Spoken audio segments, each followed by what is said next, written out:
What is up, everybody? My name is Phil Green, and I am a healing coach. And I lead a ministry called Safe Space, which comprises of a coaching service and a live virtual support group for individuals that have survived toxic relationships, including and especially narcissistic abuse. All right. And today I want to talk about something that is shown to us that oftentimes we overlook early on in relationships, clues that are giving us warning signs to let us know this may not be the road you want to go down. All right. When you're seeing somebody, when you're getting into a new relationship and things are going well, there are things that are being shown to you. There are warning signs that are possibly being shown to you. And just in case you don't know what I'm talking about, today we are going to be talking about red flags. All right. And red flags are just how they sound. They're like signs on the road letting us know, hey, be cautious. Hey, you may not want to go any further. Hey, this could be a dangerous path to go down. And oftentimes we ignore those signs. We ignore those signals. We ignore those expressions to let us know, hey, this could be a dangerous place to be. All right. But I don't want to be condescending. I don't want to beat you up. You've already been emotionally beat up enough. I don't want to just add to that. What I want to do is I want to be solution oriented, and I want to look at and focus on how and why did we ignore those what? Red flags. And I believe that the reason that we overlook red flags is because of a method of manipulation called love bombing, right? Because when you're being love bombed, it feels so good in the beginning. All right. You're getting a representative of that person that is treating you so good. All right. Showing you obscene amounts of attention, texting you all the time, saying the right things, mirroring you. You know, they've done their research, they've studied you, they found out who you are. So of course, they're going to be the same type of person. You know, if you like seafood, they love seafood, right? If you like sports, they're crazy about sports. If you like to go out to restaurants, they are obsessed with going out to restaurants, right? This is called mirroring. And they do their research and they find out what it is you like. And when they're asking you questions, it's not because they're genuinely interested. They're asking you questions because they're gathering data to use against you. When a manipulator is using this method of manipulation called love bombing, it's because they're trying to cultivate you. All right. They're trying to gain your trust. They're trying, watch this, they want to make you feel like you have just met the answer to your prayers, like you have just met your soulmate. You've just met that kindred spirit. All right. And narcissists do their due diligence and they put the work in and the research in to be an effective love bomber. All right. Now, there's going to be some people that may not agree with this, but watch this. Love bombing is not always a bad thing. All right. There's a lot of healthy relationships that start out with what we may call love bombing. All right. But what I would kind of tweak there is that when it's a healthy relationship, I wouldn't call it love bombing. I would just call it playing for keeps. All right. When you meet somebody and there's a great connection and everything is going well and you got a whole lot in common, it's not unusual for someone to just be extremely enthusiastic and show you lots of attention, especially when it's genuine and you really have great things in common, and you really met somebody that you have this unusual, rare connection with. All right. The same behaviors could happen. However, love bombing has a negative connotation to it. That's typically used when it comes to narcissistic relationships. But when it's a healthy relationship, I would just call it playing for keeps. I would call it playing for keeps. Now, how do you know the difference if you're dealing with a narcissist who's love bombing or someone who you really have a great connection with and they're playing for keeps?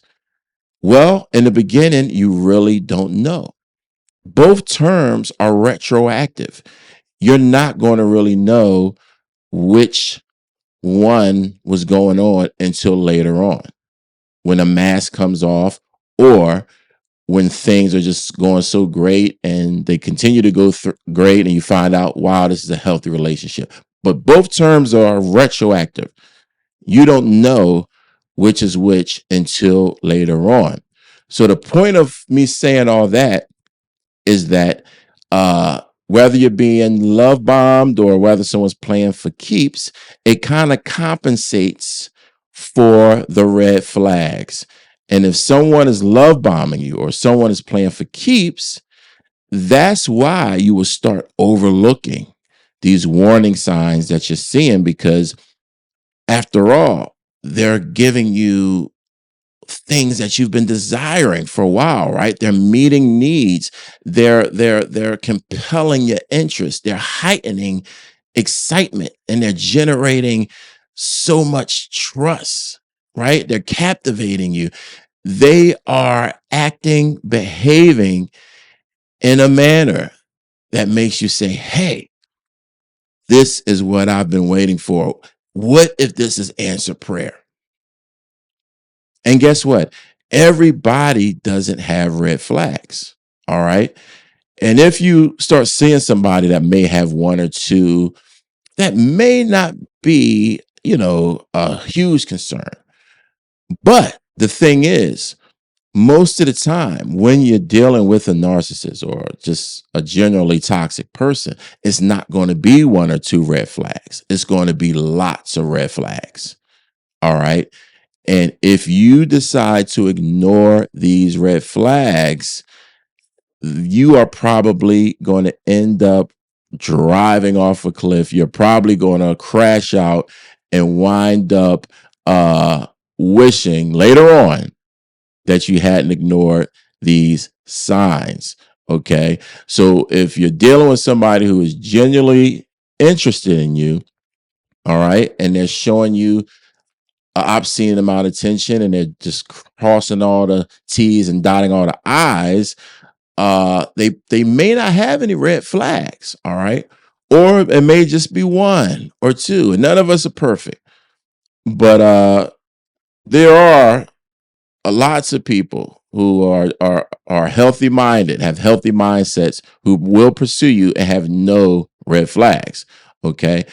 But I think the sure tell thing to evaluate in most cases, if this is a narcissist, is that it's not going to be one or two red flags. It's going to be lots of them. And this is why they do their due diligence when it comes to pursuing you. They use methods like mirroring you, right? They use methods like future faking, just promising you the world, finding out everything that you want in life, and they want that too. Essentially, they are selling you a dream, but eventually you're going to find out that they're providing a nightmare. So let's go ahead and look at some red flags. All right.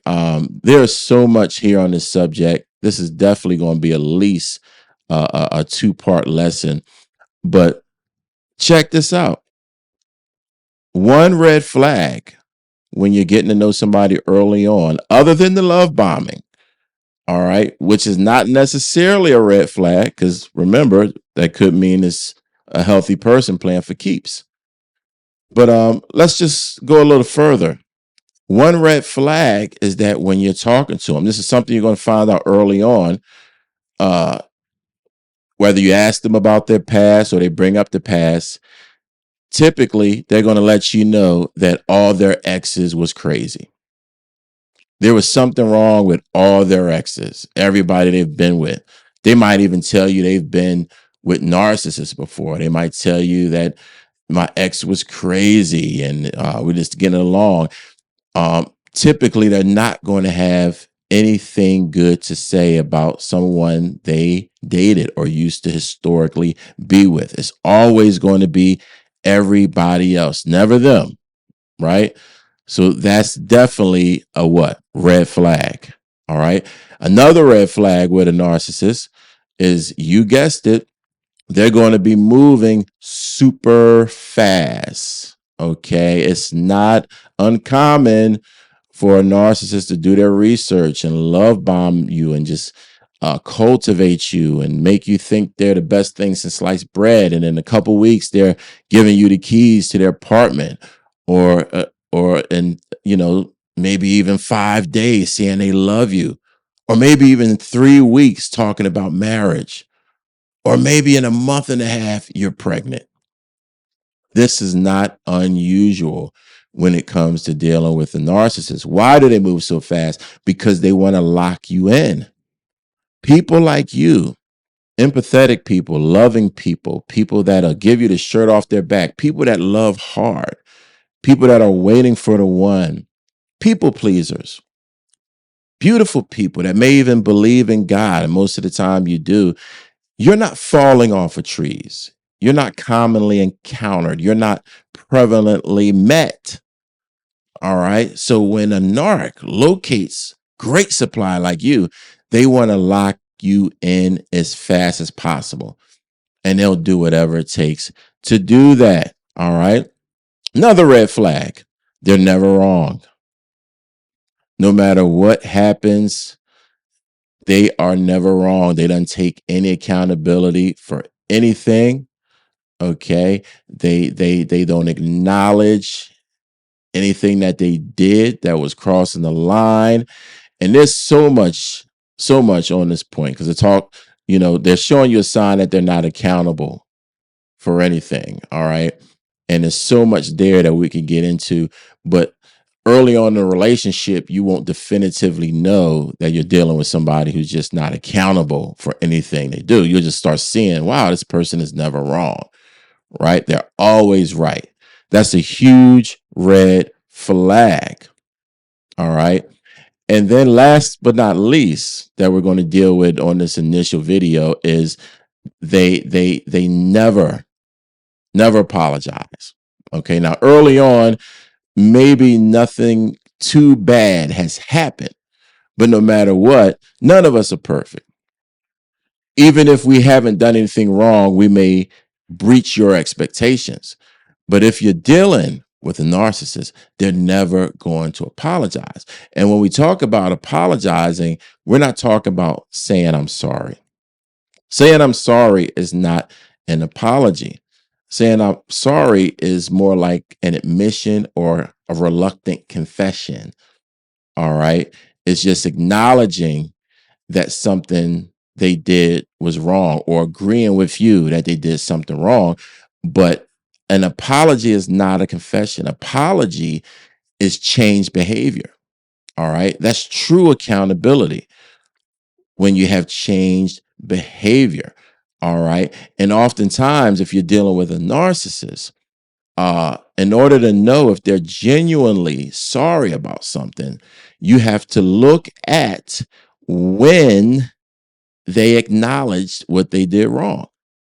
All right. Now, if they acknowledged they did something wrong or said sorry because there was a consequence or because you required it, then there's no way for you to know that that was genuine. All right. If they said, I apologize or I'm sorry because you implemented a consequence or you required them to apologize or say I'm sorry, that could be a lie. And it most of the time is going to be. The way to know if someone is genuinely sorry or having regret or remorse for what they've done is because they will voluntarily let you know, hey, what I said last night wasn't cool, or hey, what I did the other day wasn't right. All right. But if you have to acknowledge it yourself and ask them to apologize, odds are you're not getting a genuine apology. The only way to know if someone is really sorry or really has regret or remorse for what they've done is what? Change behavior. Saying I'm sorry is not an apology. Saying I'm sorry is just an admission. It's the start of an apology. Apology is change behavior. And if you're dealing with a narcissist, you are never going to get changed behavior. It's not going to happen. They are never going to genuinely take accountability for anything they have done. All right. You can bet your bottom dollar on that. If this content has been a blessing to you, please consider subscribing to the channel. Please consider liking this. And if it's been a blessing to you, it'll probably be a blessing to other people. Feel free to share it. Okay. And like I said earlier on the video, I am a healing coach. I'm a minister. I'm a speaker. All right. I have background in theology and I'm a survivor of narcissistic abuse. So I'm not just some textbook guy talking from a textbook who hasn't been through it. I have experiential credibility. All right. So if you seek some coaching, you seek a one-on-one call, feel free to go ahead and book that call. And I'll be happy to help you on your journey of healing. All right. Welcome to Safe Space. I hope to see you soon. Peace out.